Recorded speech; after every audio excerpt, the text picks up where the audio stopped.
And then he moved on to demonstrate a case of people not being confident. Unfortunately, he picked scientists as a group, which is what I represent. Um, I can see kind of truth he's doing because well, the scientific training is a tough route. A lot of people get breakdown, not just by like intellectual challenge. They get breakdown in their confidence, in their personality. Therefore, if you come across some PhD in some kind of stage, they do speak like that.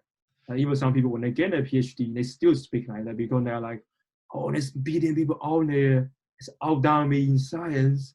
I'm actually no less smart. So some scientists do come across like that. And yes, scientists are not trained to be a speaker. Most scientists are being trained to handle data for the writing part. And, yeah. So he does pick an interesting group, and I think he has his point. I'm not too upset. Just like, oh, yeah, example he picked. I do think his presentation of scientists was a little unfair. Oh yeah, like we don't talk like that. Yeah. But actually, you know what? Some scientists talk about like that. Well, and I mean, there are people from every group that talk like that, yeah, right? And they can be like this. Because we're not being trained by the body language. We're not being trained by the delivery. Yeah, and the priorities are different, right? Between education and research, there's going to be very different priorities, and persuasion and research, right? Because in almost the key philosophies are going to be different there, right? A key philosophy of something like debate is you look at debate clubs and stuff like that, and their thing is like, you argue, whether you believe it or not, you're going to argue until you're blue in the face and try and win, right? The goal is to win, whereas the goal of research is to find what's true, right? And if someone makes a compelling argument in research, you've got to consider it. You've got to come up with like, okay, well, let's check the data. Whereas in debate, you try and poke holes in it. So there's almost a completely different philosophy there, which does make it difficult to have that brash confidence of, hey, no, this is right. And once again, going back to what I said before with those, like I named, I think it was Carl Sagan, Neil deGrasse Tyson, Bill Nye, and Richard Feynman. Those are examples of scientific communicators who were able to transmit that sense of confidence. And it's not that they did the thing that some of the other people that we've mentioned do, where they are almost rude with the confidence. It's overbearing, overwhelming, in your face, I'm right, you're wrong kind of confidence. But their confidence is an enthusiasm for what they're doing, right? An excitement. Like I think Bill Nye is a great example of that. Bill Nye, I remember in elementary school and high school, whenever they rolled out the TV in science class and they popped in Bill Nye, everyone was excited. And it's because Bill Nye was so excited in what he was doing, right? And I think you can't help but believe Bill Nye. I'm just glad I think he generally does give good information. Because he could lie to my face and I'd be like, yes, Bill, you're right. Yeah, he can definitely lie to your face and you probably buy it because he has been doing that for decades and he has this amazing track record. But you mentioned one point I find is really interesting. Why scientists who try to know the truth, and in most of the time, scientists know the truth in their field from the best degree to anybody else in the world. But why don't they have the confidence to deliver it? I think there's the Dunning-Kruger effect, which is the more you know, the less confident you feel about a topic because you know how little you know in it. And I think especially in something like science, where you may be an expert in your thing, but that requires you to know a little bit of a bunch of other things. So you, like in your case, you're an expert in a very specific area of zoology. You're an expert in fish, right? But in being an expert in fish, you probably have gotten glimpses into a bunch of different parts of science. Like you'll get glimpses into certain like aspects of organic chemistry and other animals fields where you get this glimpse and you realize how little you know in those fields. Mm. So you may become confident in talking about your thing, but you may lose confidence in covering all these other things because you see just enough to know how little you know. And then when it comes to presenting, you're almost nervous to say anything wrong because you realize how little you know. And it's the downside of knowing things is you realize how few things you actually know.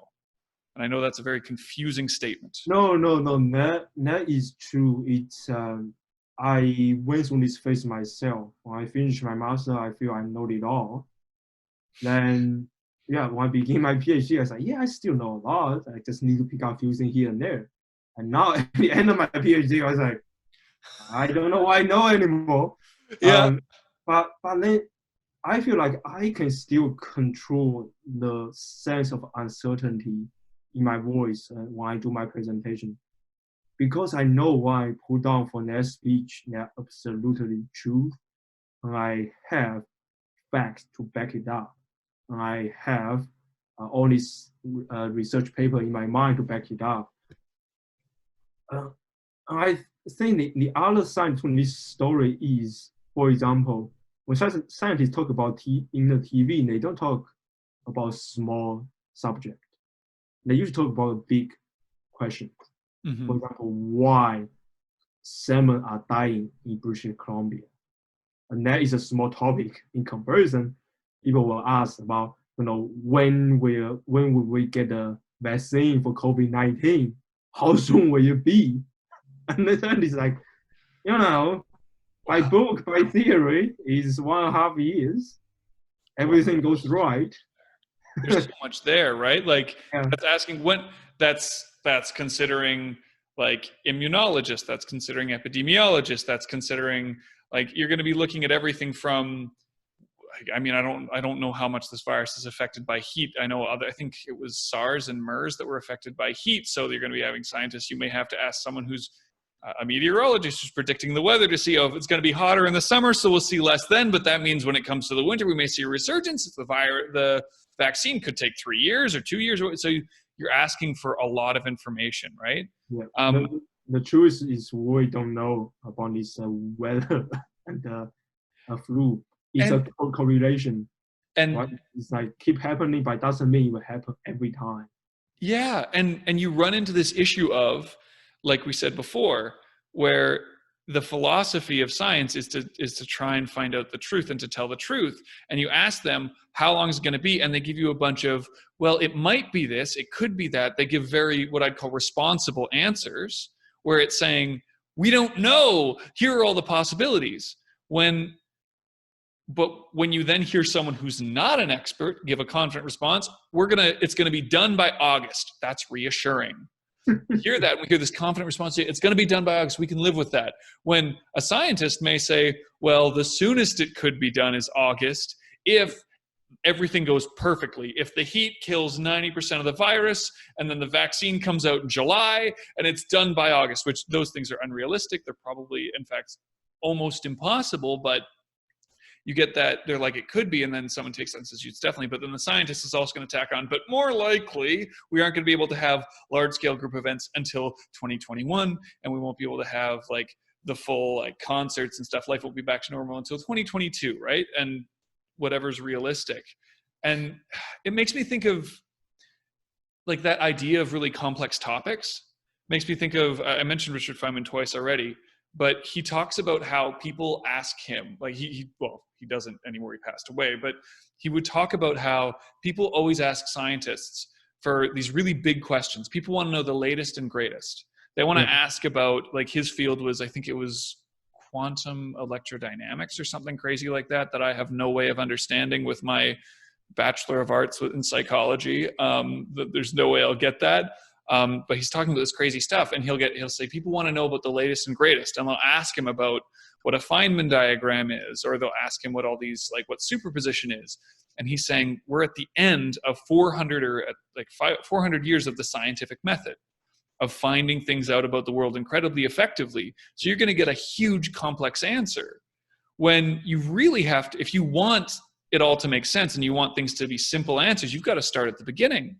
You've got to start with, like, if you want to find out about complex stuff with, I don't know, electromagnetism, you've got to start with what colors are, right? Which is a boring question. What is a color? Well, it's a little bit of a electromagnetic spectrum, light, vibrate, yeah, right? It's boring. But then to get to your complex, interesting answer, you need to go through that, right? And I think that same issue comes up here with things like that. The virus and the way information is presented and the tone of voice, and to go back to what we were talking about before, and the tone of voice that we presented in is to really have that supreme confidence that people love to hear and that really makes people think we're credible. It's almost, you almost need to be talking about a simple thing or oversimplifying, because you can give them that confidence and answer. If I confidently tell you, ask me, Aaron, when's the virus going to end? I say with confidence, well, it's going to be either August or 2022. The confidence in my voice is confused by the content of my statement, right? So the content of the statement, sorry? You basically saying that there are two outcome back there, but then you say with absolute certainty, with possibilities. Like my words are saying, like that's what those words say. It's like soon or not soon. I don't know. But my voice is saying it's going to be, I know the answer. This is the answer, right? And so it's confusing. So we tend to hear things like that are presented in a less confident voice, more like, well, our best case estimate, and like I don't sound like I lack confidence here, but our best case estimate is we think it'll be August. But the worst case is it's going to be 2022. And that voice, although I don't sound like I don't believe myself, there's a hesitancy to it, right? That's limiting your ability to have confidence in me. Whereas if I tell you with that confident voice, December, my content and my voice match. One answer with a confident voice. So we've got this solidity behind both of them. It's not one isn't uncertain, because if either's uncertain, you don't think you don't have confidence in me. But if both are totally certain, you're like, yeah, December rolls around, the virus is still here. There are still people, we're all trapped inside our homes still, no more concerts, things like that. That's the truth of it. Maybe we should have believed that more hesitant voice with the more hesitant information. Right. But it's not the voice that people want to believe, right? I feel bad because we've been talking about this idea of a confident voice in a very negative light, of being used to trick people.